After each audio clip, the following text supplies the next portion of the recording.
Hello दोस्तों, नमस्कार। आप सभी का स्वागत है आपके अपने YouTube channel current affairs magic में। और आज हम बात करने वाले हैं 21 अगस्त के करंट अफेयर्स की। हमारा पहला क्वेश्चन है कि राजीव गांधी खेल रत्न पुरस्कार 2020 के लिए किस किस के नाम सिफारिश किए गए हैं। तो जो हमारे राष्ट्रीय खेल पुरस्कार चयन समिति है उसने भारत के सर्वोच्च खेल सम्मान राजीव गांधी खेल रत्न पुरस्कार 2020 के लिए 4 खिलाड़ियों के नाम की सिफारिश की है, जो भारतीय क्रिकेटर हैं रोहित शर्मा, पहलवान है विनेश फोगाट और रोहित विनेश, और इनके अलावा टेबल टेनिस खिलाड़ी हैं मनिका बत्रा और पैरालंपियन हैं एम थंगावेलु। इनके नाम यहाँ पर सिफारिश किए गए हैं। अगर रोहित शर्मा को यह अवार्ड मिलता है तो यह सचिन तेंदुलकर, महेंद्र सिंह धोनी और विराट कोहली के बाद इस सम्मान को पाने वाले चौथे क्रिकेटर बन जाएंगे। तेंदुलकर को यह 1998 में, धोनी को 2007 में और कोहली को 2018 में इस खेल रत्न से सम्मानित किया गया था।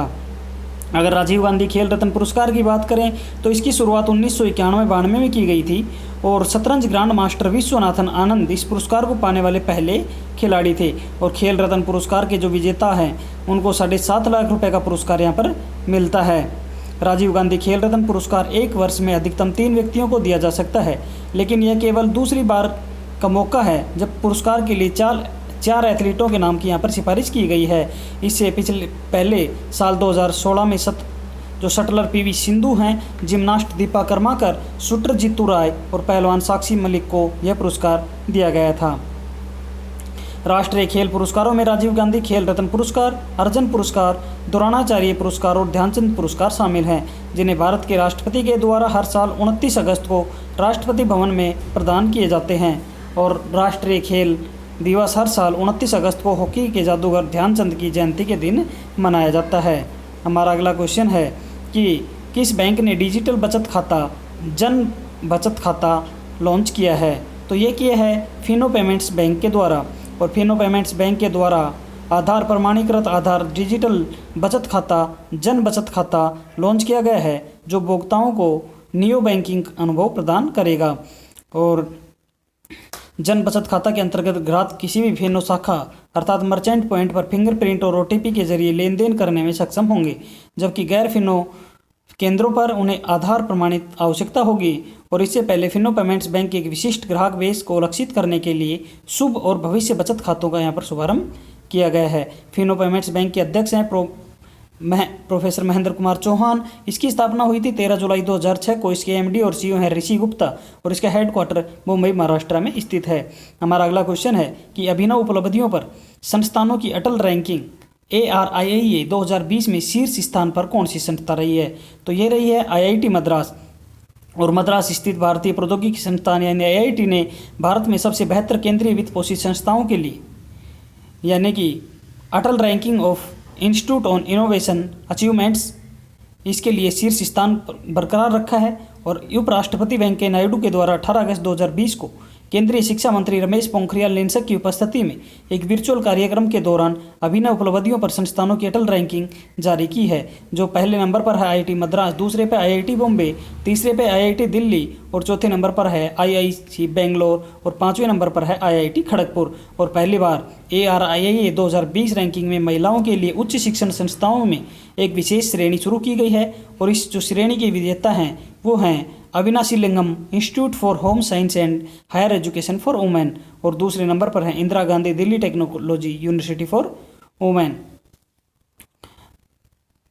और ये 6 श्रेणियों के अंदर इसमें दिया जाता है केंद्रीय वित्त पोषित संस्थान, महिलाएं, केवल उच्च शिक्षण संस्थान, निजी संस्थान, निजी डीम्ड विश्वविद्यालय, राज्य वित्त पोषित स्वायत्त संस्थान और राज्य वित्त पोषित विश्वविद्यालय। हमारा अगला क्वेश्चन है कि फ्लिपकार्ट ने अकादमी सहयोग को मजबूत करने के लिए किसके साथ समझौता किया है।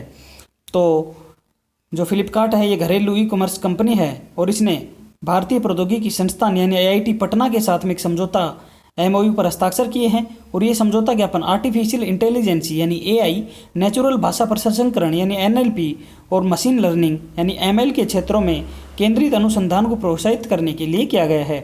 और यह अपने अकादमिक सहयोग को मजबूत करने की दिशा में फ्लिपकार्ट का प्रयास है, जिसे पिछले 5 वर्षों से प्रचारित किया जा रहा है। फ्लिपकार्ट के जो CEO हैं वो हैं कल्याण कृष्ण मूर्ति। हमारा अगला क्वेश्चन है कि किस देश के राष्ट्रपति इब्राहिम बाबूबकर कित्ता ने सैन्य विद्रोह के बाद इस्तीफा दे दिया है। यानी कि जो इब्राहिम बाबूबकर कित्ता थे ये कहाँ के राष्ट्रपति थे, तो ये माली के राष्ट्रपति थे और उन्होंने विद्रोही सैनिकों के द्वारा तख्ता पलट विद्रोह करने और सैनिकों के द्वारा उन्हें बंदूकों की नोक पर हिरासत में लेने के बाद उन्होंने अपने पद से इस्तीफा देकर संसद को भंग कर दिया है। और कित्ता ने 2018 में हुए चुनाव में दूसरी बार जीत हासिल की थी, लेकिन भ्रष्टाचार, अर्थव्यवस्था और कुप्रबंधन और देश में क्षेत्रों में सांप्रदायिक हिंसा के बढ़ने की जनता लगातार इनसे रोष में थी। माली गणराज्य की जो राजधानी है वो है बमाको, यहाँ की मुद्रा है पश्चिमी अफ्रीकन CFA फ्रैंक। हमारा अगला क्वेश्चन है कि स्ट्रीट वेंडर्स के सोर्स लोन आवेदन के लिए मोबाइल ऐप किसके द्वारा लॉन्च किया गया है, तो ये किया गया है हरदीप सिंह पुरी। और जो हरदीप सिंह पुरी हैं ये हमारे आवास और शहरी कार्य राज्य मंत्री हैं और उन्होंने शहरी स्थानीय निकायों के आधारित अधिकारियों के लिए एक मोबाइल एप्लीकेशन लॉन्च किया है। और ये ऐप प्रधानमंत्री स्ट्रीट वेंडर आत्मनिर्भर निधि यानी PM स्वनिधि योजना के तहत स्ट्रीट वेंडरों के सोर्स लोन आवेदन के लिए ULB अधिकारियों के लिए उपयोगकर्ताओं के अनुकूल डिजिटल इंटरफेस की पेशकश यहाँ पर की जाएगी। हमारा अगला क्वेश्चन है कि ड्रोन आधारित निगरानी प्रणाली का शुभारंभ किसके द्वारा किया गया है, तो ये किया गया है भारतीय रेलवे के द्वारा। और भारतीय रेलवे के द्वारा रेलवे सुरक्षा के लिए ड्रोन आधारित निगरानी प्रणाली की यहाँ पर शुरुआत की गई है। और रेलवे सुरक्षा बल जो RPF है इसने रेलवे सुरक्षा के उद्देश्य से बड़ी संख्या में ड्रोनों का इस्तेमाल लगाने का निर्णय लिया है। और परिणाम स्वरूप RPF ने दक्षिण पूर्व रेलवे, मध्य रेलवे, आधुनिक कोचिंग फैक्ट्री, रायबरेली और दक्षिण पश्चिमी रेलवे के लिए 9 ड्रोन खरीदे हैं। और ड्रोनों की तैनाती सुरक्षा कर्मियों की प्रभावशीलता में वृद्धि करना और उन्हें सहायता प्रदान करना है। जो हमारे केंद्रीय रेल मंत्री हैं वो हैं पीयूष गोयल। हमारा अगला क्वेश्चन है कि विश्व कप विजेता लौरा मार्श ने रिटायरमेंट का ऐलान किया है, ये किस देश से संबंधित हैं, तो ये संबंधित है इंग्लैंड से और ये विश्व विजेता हैं इंग्लैंड से। और इन्होंने क्रिकेट के सभी फॉर्मेट से संन्यास लेने की घोषणा की है। और वह साल 2017 में विश्व कप जीतने वाली इंग्लैंड महिला टीम की प्रमुख सदस्य थी। मार्श ने अपने अंतर्राष्ट्रीय कैरियर के दौरान 9 टेस्ट मैच, 103 वनडे और 67 T20 मैच इन्होंने खेले हैं। हमारा अगला क्वेश्चन है कि धन्वंतरी रथ नामक मोबाइल इकाई के लिए दिल्ली पुलिस ने किसके साथ समझौता किया है, तो यह किया है AIIA यानी अखिल भारतीय आयुर्वेद संस्थान। तो दिल्ली पुलिस ने जो आयुष मंत्रालय के अंतर्गत आता है ये AIIA यानी अखिल भारतीय आयुर्वेद संस्थान, इसके साथ एक समझौते पर हस्ताक्षर किए हैं। और ये इस MOU के तहत दिल्ली पुलिस की आवासीय कॉलोनियों में धन्वंतरी रथ नामक मोबाइल इकाई और पुलिस कल्याण केंद्र के माध्यम से आयुर्वेद के प्रतिरोधात्मक और प्रोत्साहक स्वास्थ्य सेवाओं का विस्तार करने के लिए यहाँ पर प्रोत्साहित किया जाएगा। और धन्वंतरी रथ आयुर्वेद स्वास्थ्य देखभाल सेवाओं की एक मोबाइल इकाई है जिसमें डॉक्टरों की एक टीम शामिल है जो नियमित अंतराल पर दिल्ली पुलिस की कॉलोनियों का यहाँ पर दौरा करेगी। दिल्ली के जो CM है वो अरविंद केजरीवाल हैं और यहाँ के राज्यपाल हैं अनिल बैजल। हमारा अगला क्वेश्चन है कि भारत में ओकले के नए ब्रांड एम्बेसडर के रूप में किसे नियुक्त किया गया है, तो ये किया गया है रोहित शर्मा को। और स्पोर्ट्स आईवियर ब्रांड है ओकले, इसने भारतीय क्रिकेटर रोहित शर्मा को भारत में 2 साल के लिए अपना ब्रांड एम्बेसडर बनाया है। और इस साझेदारी के तहत शर्मा जी विशेष रूप से स्पोर्ट्स लेंस के लिए तैयार किए गए पेंटेड प्रेज तकनीकी से लैस ओकले आईवियर पहनने होंगे। इस साझेदारी में शर्मा पिच पर और पिच के दूर ब्रांड के प्रदर्शन पर नज़र रखेंगे। इसके साथ ही वह अब विराट कोहली, युवराज सिंह और मिलिंद सोमन के साथ उनके पहले ब्रांड का प्रचार करने वाले सेलिब्रिटियों में शामिल हो गए हैं। और अभी ईमो बाइक को के जो ब्रांड एम्बेसडर बनाए गए थे वो बनाए गए थे हरभजन सिंह को।